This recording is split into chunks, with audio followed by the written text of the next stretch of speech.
नमस्कार. आज आपण पाहणार आहोत पॅन कार्ड काढण्यासाठी कोणकोणती कागदपत्रे लागतात. तर सर्वप्रथम आपल्याला सर्वांना माहीतच आहे, पॅन कार्ड म्हणजे परमनंट अकाउंट नंबर. आता हे सगळीकडे गरजेचंच असतं. लहान बाळापासून 60 वयाच्या वयस्कर माणसांपर्यंत पॅन कार्ड काढणं महत्त्वाचं किंवा गरजेचं झालेलं आहे. तर आज आपण पाहणार आहोत की पॅन कार्ड काढण्यासाठी कोणकोणती कागदपत्रे लागतात. सर्वप्रथम ओळखीच्या पुराव्यासाठी आपल्याला आधार कार्ड, मतदान कार्ड, पासपोर्ट, ड्रायव्हिंग लायसन्स किंवा एखादं सरकारी ओळखपत्र असेल तरी चालून जातं. त्यानंतरनं पत्त्याच्या पुराव्यामध्ये आधार कार्ड, मतदान कार्ड, ड्रायव्हिंग लायसन्स, पासपोर्ट, सरकारी ओळखपत्र किंवा तुमचं वीज बिल, जर तुम्ही भाड्याने राहत असेल तर भाडे करार.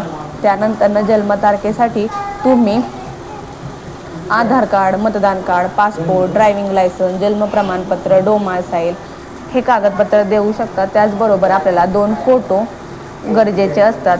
तुम्ही हे तुमच्या जवळील NSDL किंवा UTI ह्या ज्या कंपन्या आहेत पॅन कार्ड काढणारे, तिथल्या ऑफिसमध्ये किंवा जवळील सरकारी कार्यालयात जाऊन पॅन कार्डसाठी ॲप्लिकेशन भरू शकता. ते तुम्हाला ऑनलाईन 5 दिवसात आणि पोस्टाने 15 दिवसात तुमच्या घरपोच होऊन जातं. जर हा व्हिडिओ आवडला असेल तर चॅनेलला लाईक, शेअर आणि सबस्क्राईब